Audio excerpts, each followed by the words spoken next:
আপনি আমাকে বাধা প্রদান করবেন না। কারণ হইল বিশ্ব নবী রাহমাতুল লিল আলামিনের হাত ধরে আমি কালিমা পড়ে মুসলমান হয়ে গেছি। তখন তার চাচা ডাক দিয়ে বলেন, আব্দুল্লাহ, তুমি যদি বিশ্ব নবী দরবার না ছাড়ো তাহলে তোমাকে আমি ইঞ্চি পরিমাণ সম্পদ তোমাকে আমি দিব না। ওই লেকচার শুনিয়া ওয়াজ শুনিয়া ওই আব্দুল্লাহ ডাক দিয়ে বলেন, চাচা গো, আপনি আমাকে সম্পদ দেন এবং নাই দেন, এমন কি তাম পৃথিবী ছাড়তে পারি, একটি মুহূর্তের জন্য আমি বিশ্ব নবী রাহমাতুল লিল আলামিনের দরবার আমি ছাড়তে পারি না। ওই আব্দুল্লাহ সকাল সন্ধ্যায় কাপড়ের ড্রেস বদলাইতেন, এত টাকা এত পয়সা তার চাচার ছিল, ড্রেস বদলাইতেন। ওই আব্দুল্লাহর চাচা যখন এই কথা বললেন সে মানলেন না। অবশেষে আব্দুল্লাহকে ডাক দিয়ে বললেন, হে আব্দুল্লাহ, তোমার শরীরে যে কাপড় আছে সেই কাপড়টাও আমার টাকার কিনা, আমার পয়সার কিনা, সেই কাপড়টা আমাকে দিয়া দাও। আলহামদুলিল্লাহ, মাদ্রাসা ফারুকিয়া হাফিজিয়া সিরাজুল উলুম চর মাধবপুর হাফেজ ছাত্রদের পাগড়ি প্রদান উপলক্ষে এক বিশাল ইসলামী মহাসম্মেলনের সম্মানিত উপস্থিতি সভাপতি সাহেব, অত্র এলাকার সর্বস্তরের মুসলমান ভাই সকল, আমরা সর্বপ্রথম আল্লাহ রাব্বুল আলামিন দরবারে অসংখ্য গঞ্জে শুকরিয়া জ্ঞাপন করছি যে মহান রব্বুল আলামিন আপনি আমাদেরকে আল্লাহ রাব্বুল আলামিন অত্যন্ত ভালোবেসে মহব্বত করিয়া এই পবিত্র মজলিসে আসার এবং বসার মতন তৌফিক দান ফরমাইছেন। সেই মাহবুব দরবারে আমরা সকলেই অন্তরে অন্তঃস্থল থেকে উচ্চ আওয়াজে সকলেই বলি আলহামদুলিল্লাহ। মুহতারাম হাজিরিন, আমি আপনাদের সম্মুখে কুরআনুল কারীমের সূরাতুল আনআমের 161 নম্বর আয়াতে কারিমা তিলাওয়াত করেছি। এই আয়াতে আল্লাহ রাব্বুল আলামিন যে বিষয়টুকু বলেছেন সেই বিষয়টুকুর উপর কিছু সংক্ষিপ্ত আলোচনা, দুই চারটি কথা বলবো। আল্লাহ রাব্বুল আলামিন যদি তৌফিক দান করেন, ওমা তৌফিক ইল্লা বিল্লাহ। মুহতারাম হাজিরিন, আমি যে আয়াতে কারিমা তিলাওয়াত করেছি এই আয়াতে আল্লাহ রাব্বুল আলামিন বলতেছেন, قل إن صلاتي ونسكي ومحياي ومماتي لله رب العالمين।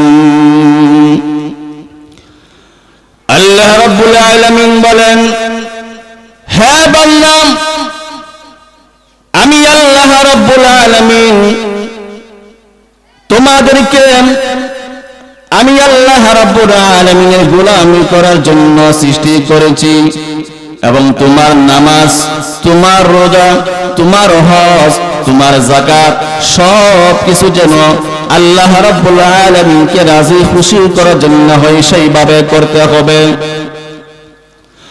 আমরা যদি আল্লাহ রাব্বুল আলামিনের সন্তুষ্টি অর্জনের জন্য আমরা নামাজ, রোজা, সমস্ত বন্দেগী যদি করতে পারি তাহলে আল্লাহ রাব্বুল আলামিন আপনা আমার সব কিছু বন্দেগী কবুল করে নেবেন। আর যদি দুনিয়ার উদ্দেশ্য যদি কেউ যদি কোনো মানুষ যদি আল্লাহ রাব্বুল আলামিনকে সন্তুষ্টি করার জন্য বন্দেগী করে নাই, মানুষকে দেখানোর জন্য, লোক দেখানো আমল করে, তাহলে আল্লাহ রাব্বুল আলামিন সেই আমল কোনদিন কবুল করবেন না। রিয়াযুক্ত আমল হইল কেমন আমল? একটা সাধারণ দৃষ্টান্ত দিলে আপনারা বুঝতে পারবেন রিয়াযুক্ত আমল কাকে বলা হয়।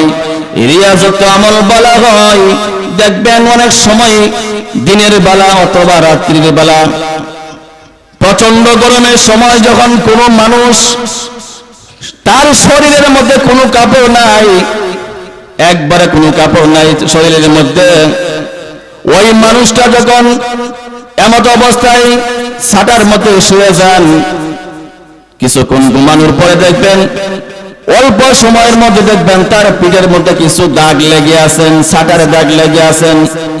এই দাগটা আসলে মূলত অল্প সময়ের জন্য থাকে, অল্প সময়ের জন্য থাকে, 1 ঘন্টা বা 2 ঘন্টা, এর বেশি থাকে না। তাহলে রিয়াযুক্ত আমলটা হলো ওই রকম অল্প সময় এবং সীমিত সময়ের জন্য রিয়াযুক্ত আমল। আল্লাহ রাব্বুল আলামিন বলেন, হে বান্দা, আমল করতে হবে একমাত্র আমি আল্লাহ রাব্বুল আলামিনের সন্তুষ্টি অর্জনের জন্য। অনেক সময় আমরা বندگی করি মানুষকে দেখানোর জন্য, মেম্বার, চেয়ারম্যান, এমপি, মন্ত্রী এরকম ভাবে পদ পাওয়ার জন্য মানুষের দ্বারে দ্বারে যাইয়া ভোট চাই, ভোট কালেকশন করে প্রার্থী, এরকম ভাবে সে নামাজের জন্য দৌড়ায়। যখন এরকম ভাবে নির্বাচন সামনে চলে আসে, মাথায় টুপি দেয়, 5 ওয়াক্ত নামাজ পড়ে, তারপরে ছোট থেকে বড় পর্যন্ত সকলকেই সালাম দেয় কিনা? অবশ্যই সালাম দেয়। এটা হলো লোক দেখানো আমল, এটা আল্লাহ রাব্বুল আলামিনকে সন্তুষ্টি করার জন্য নয়। এটাই হলো লোক দেখানো আমল। ভোট পাওয়ার জন্য নির্বাচন আসলে চেয়ারম্যান, মেম্বার, এমপি, মন্ত্রীরা যখন নামাজ পড়ে, এটাই হলো রিয়াযুক্ত আমল। যখন নির্বাচন শেষ হয়ে যায়, পাশ করে ফেলে, তখন আর নামাজে কোনো খবর নাই। তাহলে বোঝা গেল এই আমলটা কি আল্লাহ রাব্বুল আলামিনকে সন্তুষ্ট করার জন্য কঠিন কালম। আল্লাহ রাব্বুল আলামিন বলেন, আমাকে সন্তুষ্ট করার জন্য করতে হবে, আর না হয় পাহাড় পরিমাণ নেক আমল করলে কোনো কাজে আসবে না। আর খাঁটি অন্তরে, খাঁটি নিয়তে যদি আমরা অল্প আমল করি, তাহলে হাসরের মাঠে, হাসরের ময়দানে পাহাড় পরিমাণ, সমপরিমাণ আল্লাহ রাব্বুল আলামিন সওয়াব দান করবেন। একটি সংক্ষিপ্ত একটা ঘটনা বললে আপনারা বুঝতে পারবেন খাঁটি আমলের কত দাম, কত মূল্য। রাসূল সাল্লাল্লাহু আলাইহি ওয়াসাল্লাম বলেন, হে আমার সাহাবায়ে কেরাম, তোমরা শুনে রাখো, বনী ইসরাঈলের 3 যুবক, তারা বন্ধু মানুষ, একে অপরের বন্ধু, একজন যারার জন্য চলতে পারে না।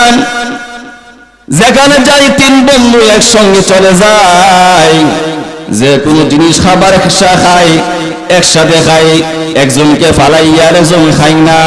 অর্থাৎ সর্ব অবস্থায় 3 বন্ধু একসঙ্গে চলাফেরা করে, মুআমালা, মুআশারা, লেনদেন সবকিছু একসঙ্গে করেন। বিশ্বনবী রাহমাতুল লিল আলামিন বলেন, ওই 3 যুবক রাস্তা দিয়ে হাঁটতেছেন, হাঁটতে হাঁটতে হাঁটতে হাঁটতে অনেক দূর পর্যন্ত যাইলেন। রাত হয়ে গেল, তার সবর শেষ হয় নাই। এমত অবস্থায় 3 বন্ধু মিলে পরামর্শ করলো কি করা যায়। আমরা তো অনেক দূরে চলে যাইব, এখন রাত হয়ে গেছে, আমরা কোথায় যাইব? কোথায় গিয়ে আমরা আশ্রয় নিব? এখন কি করা যায়, কি করতে পারি? রাত্রি গভীর হয়ে গেছে, আশেপাশে কোনো বাড়ি ঘর নাই, আমাদের কোনো আত্মীয় স্বজন নাই, কোনো কিছু নাই, এখন আমরা কি করতে পারি? 3 বন্ধুর মধ্যে একজন বলল, বন্ধু, হ্যাঁ, আশেপাশে যেহেতু বাড়ি ঘর নাই, আমাদের আত্মীয় স্বজন কেউ নাই, বন্ধু বান্ধব নাই, আমরা কি করতে পারি? একজন পরামর্শ দিল, ভাই, আমার মনে হয় ওই যে পাহাড়টা দেখা যায়, ওই পাহাড়ের নিচে বিশাল বড় গর্ত আছে, ওই গর্তের মধ্যে আমরা আশ্রয় নিব। তখন সকলে মিলে সিদ্ধান্ত নিলাম, ঠিক আছে, আমরা ওই পাহাড়ের ভিতরে আমরা আশ্রয় নিব।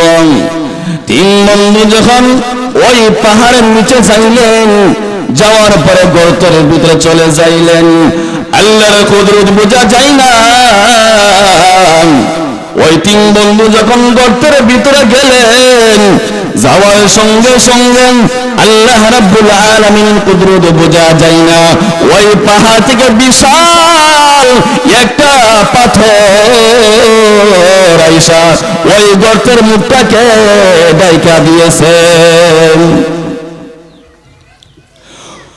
ওই বিশাল পাথর যে ঢাইকা দিয়েছেন, এমনকি চুল পরিমাণ জায়গা পর্যন্ত খোলা নাই, একবারে ডেকে ফেলেছেন সম্পূর্ণ জায়গা। এখন এই তিন বন্ধু বিপদের মধ্যে পড়েছেন, কঠিন মুসিবতের মধ্যে পড়েছেন, বিপদের মধ্যে পড়েছেন। তিন বন্ধু পরামর্শ করতে লাগলেন, এত মহা বিপদ থেকে আমরা কিভাবে বাঁচতে পারি? এই যে পাথর গুহার উপরে পড়ে গেল, আমরা কেমনে বাঁচি, আমরা কিভাবে বাঁচতে পারি, এটা পরামর্শ করার দরকার। তিন বন্ধুর মধ্যে একজন বন্ধু বললেন, বাইরে আমার জীবনে একটি আমল আছে, আমি জীবনে কোনদিন ভালো কাজ করি নাই, একটা ভালো কাজ আছে, এই কাজটা যদি আল্লাহ রাব্বুল আলামিন কাছে পছন্দ হয় হয়তো কবুল হইতে পারে। তিন বন্ধুর মধ্যে এক বন্ধু ডাকতে বললেন, হে মালিক আপনি তো ভালো করে জানেন আমার আম্মা এবং আমার আব্বা বৃদ্ধ ছিল, আমার সন্তানাদি ছিল, আমার দাসীও ছিল, আমি সব সময় আমার সন্তানদেরকে খাবার খাওয়ানোর আগে, আমার বিবিদেরকে খাবার খাওয়ানোর আগে, আমার দাস দাসীদেরকে খাওয়ানোর আগে সব সময় আমি মার খাবার দিতাম, বাবার খাবার তুলে ধরতাম, তাদেরকে না খাওয়াইলাম আমার মা এবং বাবাদেরকে এরকম ভাবে আমি আদর যত্ন সম্মান ইজ্জত করতাম। হে মালিক, একদিন হঠাৎ করিয়া আমি বহু দূর পর্যন্ত চলে যাইলাম, যাওয়ার পরে আমি নির্দিষ্ট সময় আমার বাড়ির মধ্যে আমি বসতে পারি নাই, নির্দিষ্ট সময়ের মধ্যে বাড়িতে বসতে পারি নাই, রাত্রে গভীর হয়ে গেছে, গভীর হওয়ার পরে আমি বাড়িতে এসে দেখলাম আমার মা এবং বাবা দুজন ঘুমিয়ে গেছেন এবং আমার সন্তান ছেলে মেয়ে যারা আছেন তারা কান্নাকাটি করতেছেন খাবারের জন্য। তখন আমি যখন তাকায় দেখলাম আমার মা এবং বাবা তারা ঘুমিয়ে আছেন, সন্তানরাও খাবারের জন্য অপেক্ষমান আছেন, তারা আমার পাশে দাঁড়িয়ে কাঁদতেছেন খাবার খাওয়ানোর জন্য। আমি কিন্তু খাবার দেই নাই, ইচ্ছা করলে আমি পারতাম আমার সন্তানদেরকে আবার খাবারটা দিতে পারতাম, কিন্তু তারা অনেকক্ষণ পর্যন্ত কান্নাকাটি করতেছে, কিন্তু আমি তাদেরকে খাবার দেই নাই। সারা রাত্রি পর্যন্ত মা বাবা ঘুমায় গেল, এরপরও আমি আমার সন্তানদেরকে খাবার খাওয়াই নাই। মায়ের জন্য এবং বাবার জন্য আমি দাঁড়িয়ে আছি সারা রাত্রি পর্যন্ত। এটা কি সহজ? সহজ নয়, বহুত কঠিন। হে মাবুদ, সারাটি রাত্র পর্যন্ত আমি পেয়ালা নিয়ে দাঁড়ায় রইলাম মাকে দুধ পান করার জন্য। সারা রাত্রি হয়ে গেল, মা উঠে নাই, বাবা উঠে নাই। সকালবেলা যখন মুয়াজ্জিন মসজিদের মধ্যে ডাক দিয়েছেন, আসসালাতু খায়রুম মিনান নাওম, ওই সকালবেলা যখন মুয়াজ্জিন সাহেব আসসালাতু খায়রুম মিনান নাওম এই আওয়াজটা দিল, এই আওয়াজটা দেওয়ার সঙ্গে সঙ্গে আমার মা এবং বাবা তারা দুজন ঘুম থেকে উঠে গেল। ঘুম থেকে উঠে তাকায় দেখে আমি তাদের সামনে দাঁড়িয়ে আছি পেয়ালা নিয়ে, দুধের পেয়ালা। ওই মা এবং বাবা বললেন, বাবা রে তুমি কি সারা রাত্রি ঘুমাও নাই? বলে না, আমি ঘুমাই নাই। কেন ঘুমাও নাই? এই জন্য ঘুমাই নাই তোমার কষ্ট হবে, তোমার কোনো সময় এই দুধের প্রয়োজন, খাবারের প্রয়োজন, তোমাদের কষ্ট হবে, এই জন্য আমি দাঁড়িয়ে আছি সারা রাত্রি পর্যন্ত পাহারাদার হিসাবে। এবং আমি কেন ডাক দেই না তোমাদেরকে? তোমাদের কষ্ট হবে, তোমাদের আঘাত লাগবে, এই জন্য আমি ডাক দেই নাই। সারা রাত্র পর্যন্ত এই পেয়ালাটা আমি দাঁড়িয়ে আছি। ওই বন্ধু আল্লাহ রাব্বুল আলামিনকে ডাক দেয়, বলেন মালিক,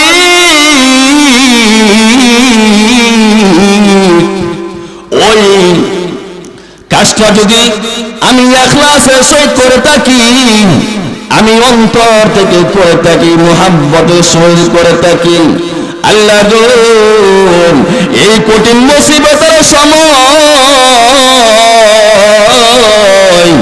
আমাদেরকে মহা বিপদ থেকে বাঁচিয়ে দেন। এই কথা বলার সঙ্গে সঙ্গে আল্লাহর কুদরত বোঝা যায় না। ওই পাহাড়ে যে পাথরটা পড়েছে, বিশাল বড় পাথর, অল্প একটু জায়গা বের হয়েছে, এরপরেও তারা পাহাড় থেকে গর্তের ভিতর থেকে বাহির হতে পারে নাই, আরো অনেক সময় লাগবে। দ্বিতীয় বন্ধু আল্লাহ রাব্বুল আলামিনকে ডাক দেয়া, বলে মালিক, হে পরওয়ারদিগার আলম, আমার জীবনে কোনো বড় কাজ করি নাই, কত অন্যায় করেছি, কত অপরাধ করেছি, গুনাহ করেছি, এই জীবনটা চলে গেলাম গুনাহের কারণে। আল্লাহ অনেক গুনাহ করেছি, অন্যায় করেছি, অপরাধ করেছি। হে মালিক, আমার জীবনের একটা ভালো নেক আমল আছে, সুন্দর আমল আছে। আল্লাহ গো সেই নেক আমলটা হইল, আমার একজন আপন চাচাতো বোন, তাকে আমি অনেক মহব্বত করতাম, অনেক ভালোবাসতাম, তাকে আমি অনেক মহব্বত করতাম, আমি তাকে ভালোবাসতাম। একদিন আমার চাচাতো বোনের সামনে যাই আমি জিনা করার জন্য আমি প্রস্তাব দিলাম, সে রাজি হইল না, অক্ষমতা প্রকাশ করলেন, না আমি এটা করতে পারি না। কাল কিয়ামতের মাঠে হাসরের ময়দানে আমি আল্লাহ রাব্বুল আলামিনের দরবারে কি জবাব দিব, এটা আমি কোনদিন কোশ্চেন করতে পারি নাই, আমি কাজ করতে রাজি নাই। ওই যুবতী বোন ভাইকে অক্ষমতা প্রকাশ করলেন। 2 বছর পরে ওই চাচাতো বোন আবার ভাইয়ের কাছে চলে আসলো।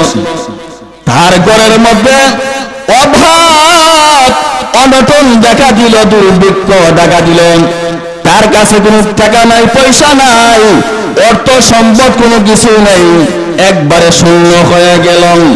বাধ্য হইলাম ওই যুবকের কাছে চলে গেল, যে যুবকের সঙ্গে প্রেম ভালোবাসা ছিল। আমাদের দেশে আসেনি প্রেম ভালোবাসা? অবশ্যই আছে। প্রেম ভালোবাসার নামে জিনা অবৈধ সারা দেশের মধ্যে এরকম ভাবে করতেছে।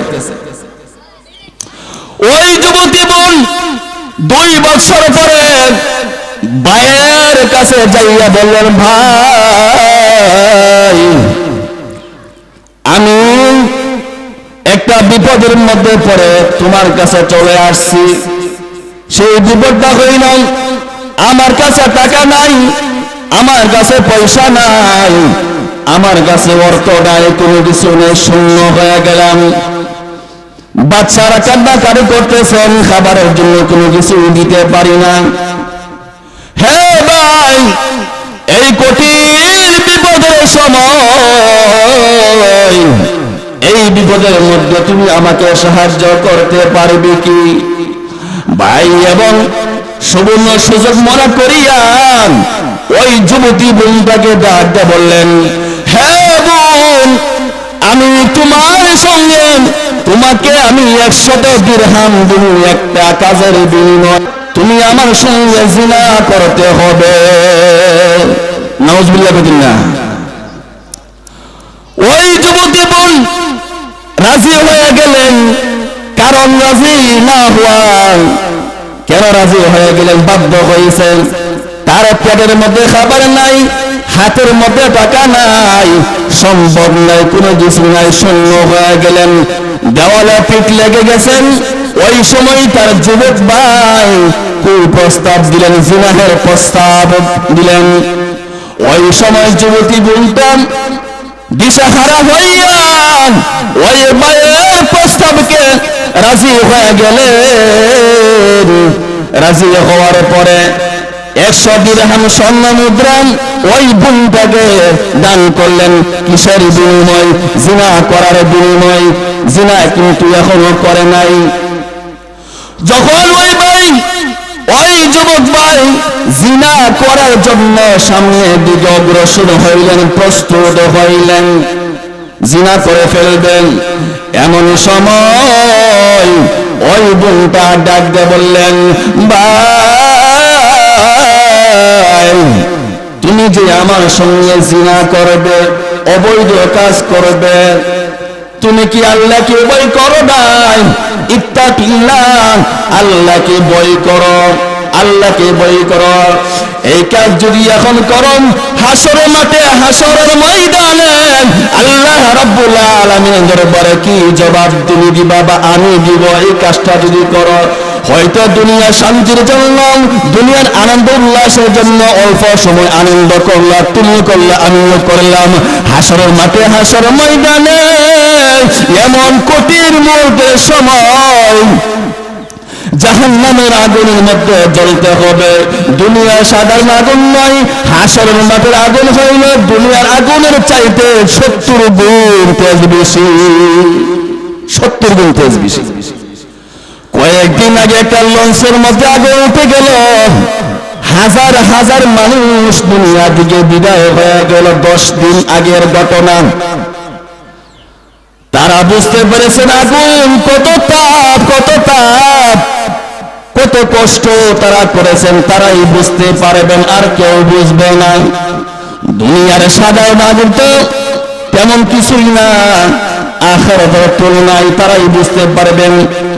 কত মানুষ ওই লঞ্চের মধ্যে ছিল, এমন অবস্থাও আছে, স্ত্রী মারা গেছে, স্বামীও মারা গেছে, একই ফ্যামিলি 2-3 জন মারা গেছে।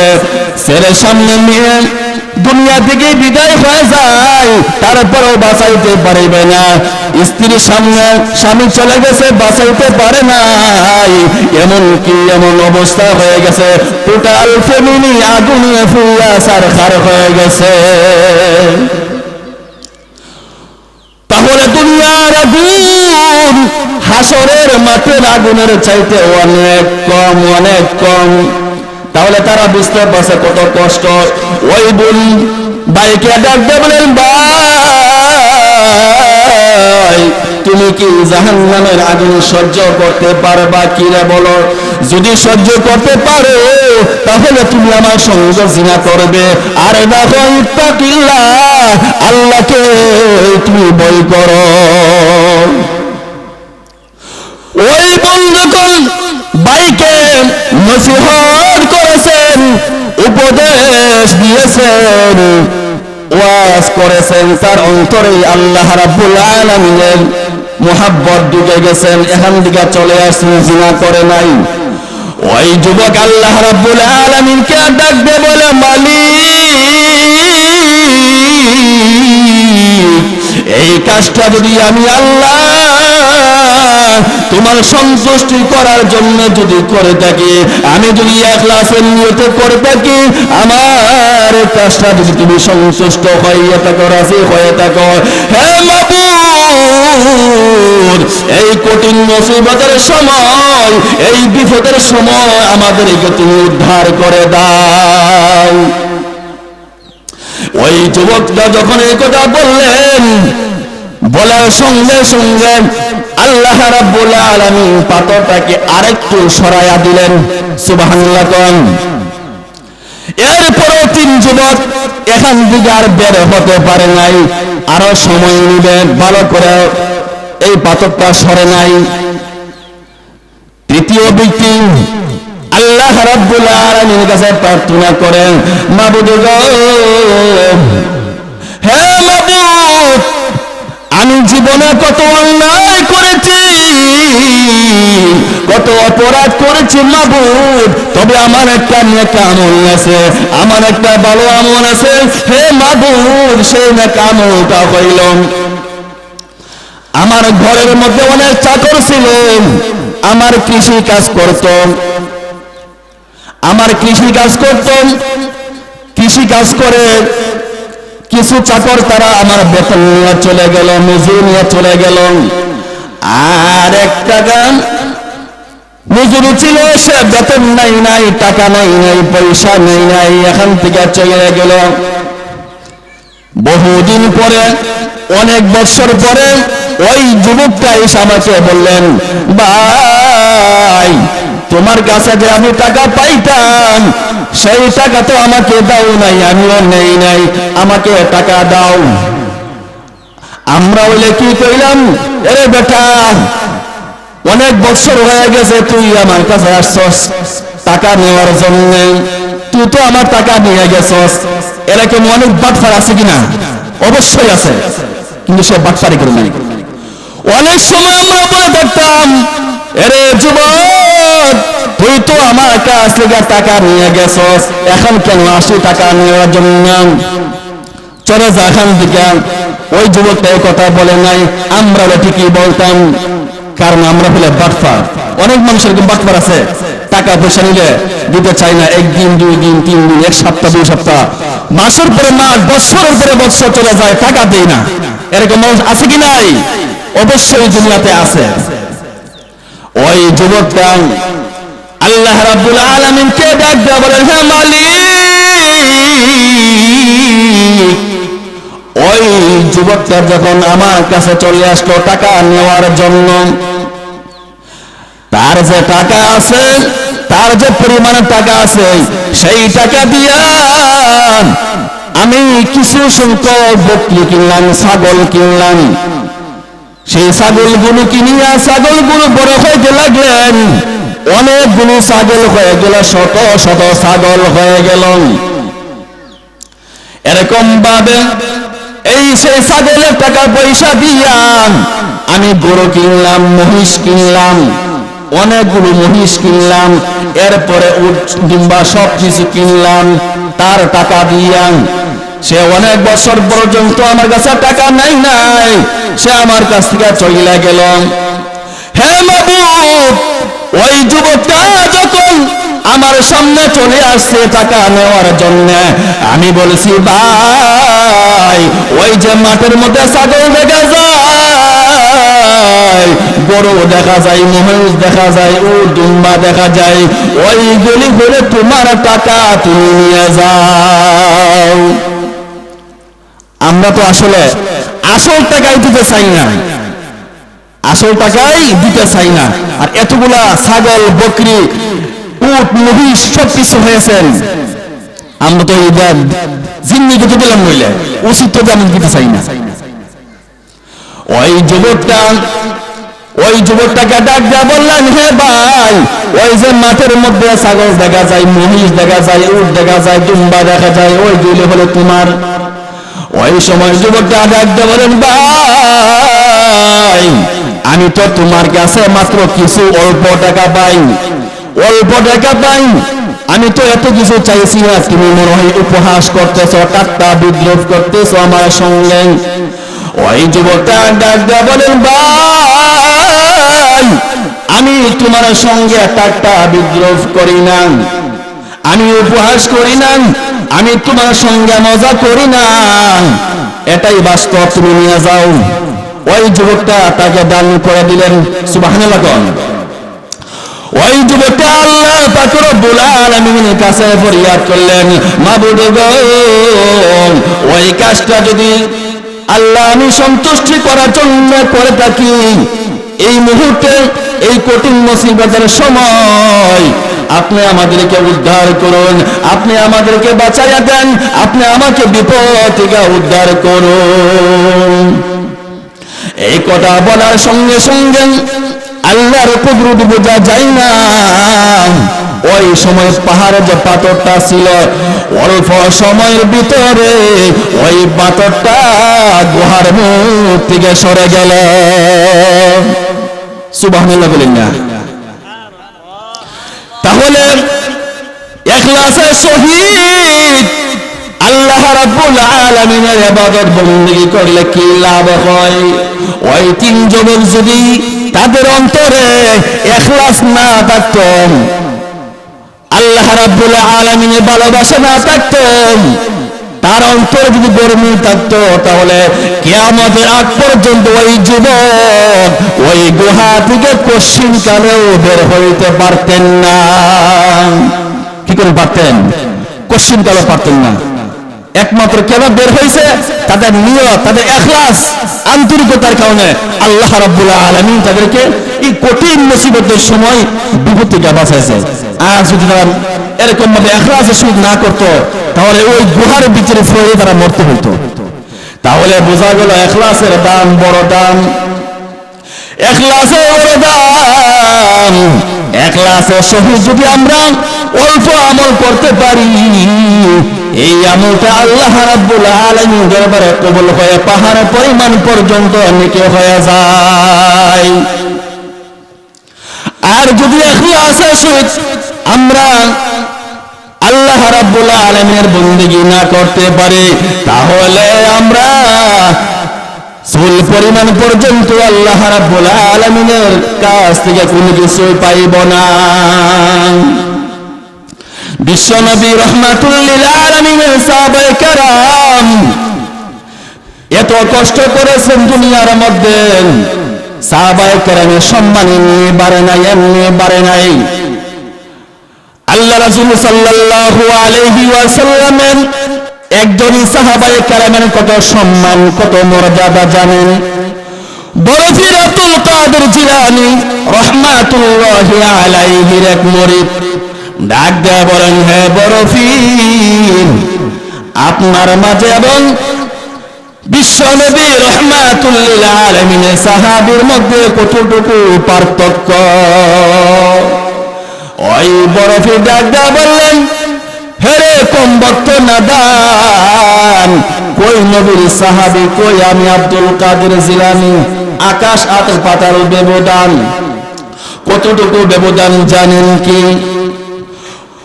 ওই আল্লাহর আব্দুল কাদের জিলানী রাহমাতুল্লাহি আলাইহি বললেন, বিশ্বনবী রাহমাতুল লিল আলামিনের একজন আদনার সাহাবী যে ঘোড়ার পিঠে আরোহণ করেন, ঘোড়ার পিঠে আরোহণ করে যুদ্ধের ময়দানে চলে গেছেন।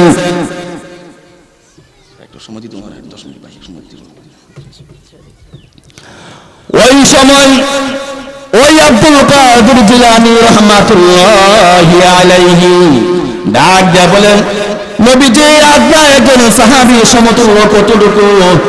ওই সাহাবায়ে কেরাম যে ঘোড়া দিয়ে যুদ্ধের ময়দানে গেছেন, ওই যুদ্ধের ময়দানে ঘোড়ার নাকের মধ্যে বালু লেগেছেন, ধুলা লেগেছেন, ওই ধুলার সম পরিমাণ আমি আব্দুল কাদের জিলানী এখনো হতে পারি নাই। তাহলে কতটুকু পার্থক্য? আল্লাহর নবীর একজন সাহাবী, আমি সংক্ষিপ্ত আলোচনা করব, অনেক উলামায়ে কেরাম আলোচনা করবেন। আল্লাহর নবীর একজন সাহাবী, উনি মুসলমান হওয়ার আগে ওনার নাম ছিল আব্দুল উজ্জা। কি নাম? আব্দুল উজ্জা। ওই আব্দুল উজ্জার বাবা কোটি কোটি টাকার মালিক, তার বাবাও কোটি কোটি মালিক ছিলেন, তার চাচাও কোটি কোটি টাকার মালিক ছিলেন। ওই আব্দুল উজ্জার বাবা দুনিয়া থেকে বিদায় হয়ে গেছেন। বিদায় হওয়ার পরে তার অভিভাবক, তার চাচা তার মাকে বিবাহ করলেন এবং তার অভিভাবক হয়ে গেলেন আব্দুল্লাহর।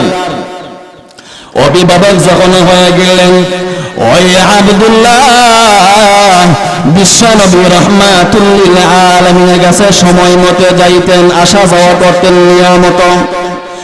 একদিন তার চাচা তার ভাতিজা আব্দুল্লাহকে ডাক দেয়া বলেন, আব্দুল্লাহ রে, তুমি কোথায় যাও? সকাল সন্ধ্যা তুমি কোথায় যাও? তখন আব্দুল্লাহ ডাক দিয়ে বললেন, হে চাচা, বিশ্বনবী রাহমাতুল লিল আলামিনের কাছে আমি চলে যাই দ্বীনি আলোচনা শোনার জন্য। ওই তার চাচা তখন ডাক দিয়া বলেন, আব্দুল্লাহ, তুমি বিশ্বনবী রাহমাতুল লিল আলামিনের কাছে চলে যাও, তুমি এখন থেকে তার কাছে চলে যাইতে পারবা না। ওই আব্দুল্লাহ ডাক দিয়া বলেন, হে চাচা, আপনি আমাকে বাধা প্রদান করবেন না, কারণ হইল বিশ্বনবী রাহমাতুল লিল আলামিনের হাত ধরে আমি কালিমা পড়ে মুসলমান হয়ে গেছি। তখন তার চাচা ডাক দিয়ে বলেন, আব্দুল্লাহ, তুমি যদি বিশ্বনবী দরবার না ছাড়ো তাহলে তোমাকে আমি ইঞ্চিত পরিমাণ সম্পদ তোমাকে আমি দিব না। ওই লেকচার শুনিয়া ওয়াজ শুনিয়া ওই আব্দুল্লাহ ডাক দিয়ে বলেন, চাচা গো, আপনি আমাকে সম্পদ দেন এবং ন্যায় দেন, এমন কি তাম পৃথিবী ছাড়তে পারি, একটি মুহূর্তের জন্য আমি বিশ্বনবী রাহমাতুল লিল আলামিনের দরবার আমি ছাড়তে পারি না। ওই আব্দুল্লাহ সকাল সন্ধ্যায় কাপড়ের ড্রেস বদলাইতেন, এত টাকা এত পয়সা তার চাচার ছিল, ড্রেস বদলাইতেন।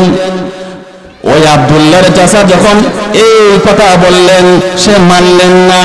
অবশেষে আব্দুল্লাহকে ডাক দিয়ে বললেন, হে আব্দুল্লাহ, তোমার শরীরে যে কাপড় আছে সেই কাপড়টাও আমার টাকার কিনা, আমার পয়সার কিনা, সেই কাপড়টা আমাকে দিয়া দাও। তার চাচার উদ্দেশ্য হইল ওই আব্দুল্লাহ যখন এরকম ভাবে আমি কাপড় চাইব তাকে উলঙ্গ করে ফেলবে, এই সম্মানের বয়ে, এই লজ্জার বয়ের কারণে হয়তো বিশ্বনবী রাহমাতুল লিল আলামিন দরবার ছাড়বেন। ওই আব্দুল্লাহ দেখতে বলে, হে চাচা, আপনি জানেন না গো চাচা, বিশ্বনবী রাহমাতুল লিল আলামিন আমি কত সম্মান করি, কত মর্যাদা দেই, আমি কত ইজ্জত করি। ইসলাম আমার কলবের ভিতরে ঢুকছেন, এটা কত মোহাব্বত। আপনি মনে করছেন, আপনি মনে মনে ভাবতেছেন সে আমি ল্যাংটা হয়ে গেলেন, আমি উলঙ্গ হইলে আমি বিশ্বনবী রাহমাতুল লিল আলামিন দরবারে ছেড়ে দিব না, চাচা আমি ছাড়তে পারবো না। অবশেষে তার চাচা আব্দুল্লাহর সকল কাপড় তার শরীর দিকে নিয়ে গেল, ছিনিয়ে নিয়ে গেল, সে উলঙ্গ হয়ে গেছে। উলঙ্গ হওয়ার পরে লজ্জাস্থানের মধ্যে হাত দিয়ে তার মায়ের কাছে চলে যাইলেন। মাকে ডাকতে বলেন, মা গো, আমাকে একটা কাপড়, টুকরা কাপড় দাও আমি পরিধান করার জন্য। মা ডাকতে বলেন, সন্তান, তোমাকে উলঙ্গ করছে কে, তোমাকে মারপিট করছে কে? ওই আব্দুল্লাহ ডাকতে বলে, মা গো, আমার অপরাধ ছিল, আমি বিশ্বনবী রাহমাতুল লিল আলামিনের কাছে কেন যাই, এই জন্য আমার চাচা আমাকে মারধর করেছে, পিটিয়েছে, এমনকি আমার পরের যে কাপড় ছিল সবগুলো কাপড় আমার চাচা ছিনিয়ে নিয়ে গেছে। তখন তার মা একটা উড়না দিছেন লজ্জাস্থানটা ডাকার জন্য।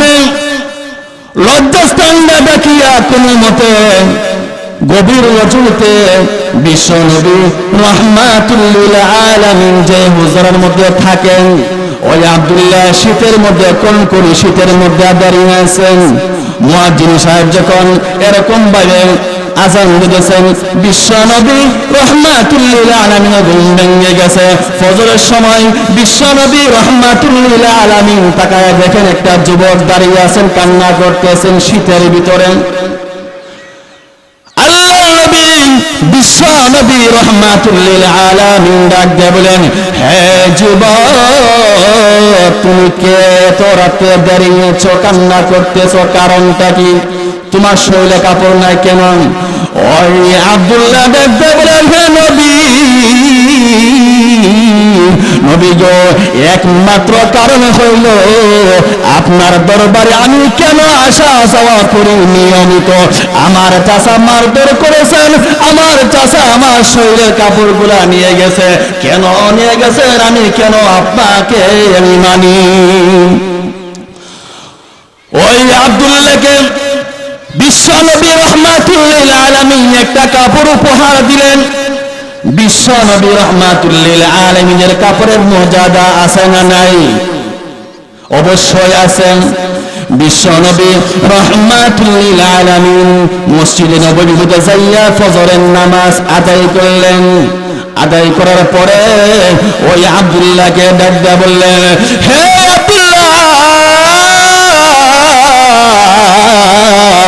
তুমি আমার কাছে কি চাও এখন চাইতে পারো। তুমি যেটা চাইবা আমি বিশ্ব নবী সেইটাই আবদার পুরা করব। সুবহানাল্লাহ। দুনিয়ার কোন এমপি মন্ত্রী, দুনিয়ার কোন রাজা যদি আমাদেরকে বলতো তুমি কি চাও, আমরা সর্বপ্রথম বলতাম ঢাকা একটা বাড়ি বানায় দেন 10 তলা গুলশানের ভিতরে। কি কম? ঢাকায় একটা 20 তলা বিল্ডিং আমাকে তৈরি করে দেন, আমাকে এমপি মন্ত্রী বানায় দেন, আমাকে এরকম ভাবে বাড়ি গাড়ি নারী মালিক বানায় দেন। কিন্তু ওই আব্দুল্লাহ দুনিয়া চাইছেন না। দুনিয়া যদি চাইতেন তার কোন অবস্থা হইতো না। ওই আব্দুল্লাহ বিশ্ব নবী রাহমাতুল লিল আলামিন যখন এই প্রস্তাব দিলেন, তখন আব্দুল্লাহ ডাক দিয়ে বললেন, হে নবী গো, আমি একমাত্র আমি আপনার কাছে চাইব শাহাদাতের মৃত্যু। আল্লাহ নবী বিশ্ব নবী রাহমাতুল লিল আলামিন দোয়া করলেন, হে মালিক, আমার আব্দুল্লাহকে তুমি শাহাদাতের মর্যাদা দান করো। কিছুদিন পরে একটি যুদ্ধ হইলেন। ওই যুদ্ধের সময় আব্দুল্লাহ শহীদ হইলেন না। বাড়িতে আসার সময় আব্দুল্লাহর প্রচন্ড জ্বর হয়ে গেলেন। আব্দুল্লাহর প্রচন্ড জ্বর হয়ে গেলেন। রাস্তার মধ্যে আব্দুল্লাহ দুনিয়া থেকে বিদায় হয়ে গেছেন। বিদায় হওয়ার পরে বিশ্ব নবী রাহমাতুল লিল আলামিনের কাছে খবর চাইলেন। বিশ্ব নবী রাহমাতুল লিল আলামিন তার মৃত্যুটা শুনে চোখের পানি আর রাখতে পারে নাই। সাহাবায়ে কেরাম ডাক দিয়ে বলেছেন, হে সাহাবায়ে কেরাম, আমার আব্দুল্লাহকে কাপড় পরাও, কাপড় পরাও, গোসল করাও, তার জানাজা আমি বিশ্ব নবী রাহমাতুল লিল আলামিন নিজে করাবো। সুবহানাল্লাহ।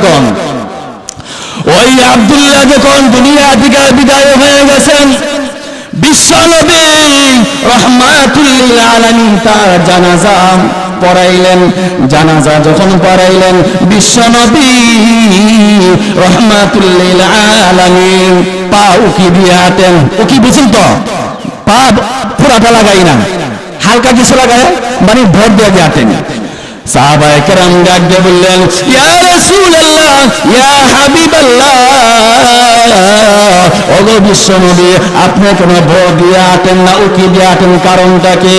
আল্লাহ নবী ডাক দিয়ে বলেন, হে সাহাবায়ে কেরাম, ওই যে আমার সাহাবী আব্দুল্লাহ, তার আশেপাশে আকাশ থেকে এত পরিমাণ রহমতের ফেরেশতা নাযিল হয়েছে, আমি এরকম ভাবে কদম ফলাইবো এতটুকু জায়গায় এলাকার ভিতরে নাই।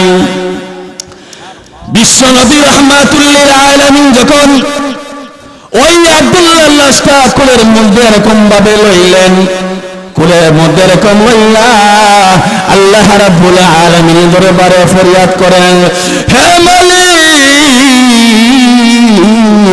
মালিক গো, হে আল্লাহ, আমি আব্দুল্লাহর প্রতি খুশি হয়ে গেলাম, রাজি হয়ে গেলাম। আল্লাহ তুমি আব্দুল্লাহর প্রতি খুশি হয়ে যাও। এই কথা বলার সঙ্গে সঙ্গে বিশেষ করে হযরতে আবু বকর সিদ্দিক রাদিয়াল্লাহু আনহু বইরায়া পরে কান্না আরম্ভ করেছেন। ডাঙ্গা বলেন, আব্দুল্লাহ রে, এই লাশটা যদি তোর না ভাইয়া আমি আবু বকরের হইতো, আমি আবু বকর জিন্দেগি ভালো হয়ে যাইত। যে জায়গাতে বিশ্ব নবী রাহমাতুল লিল আলামিন তোমার জন্য দোয়া করতেছেন, আল্লাহ আমি আব্দুল্লাহর প্রতি খুশি হয়ে গেলাম, তুমিও খুশি হয়ে যাও। সাহাবায়ে কেরাম এরকম ভাবে দ্বীনের জন্য কি করছেন? মেহনত করছেন। এই জন্য আল্লাহ রাব্বুল আলামিন তাদের সম্মান, তাদের মর্যাদা দিয়েছেন। দুনিয়া শেষ করে দিব। দেখেন দুনিয়ার মধ্যে এখন ষড়যন্ত্র চলতেছেন। আমরা যে দেখো এখন অনেক উলামা কেরাম আছেন, তারা আলোচনা করবেন, আপনারা সে আলোচনা শুনে ইনশাআল্লাহ বাড়িতে যাবেন। আমার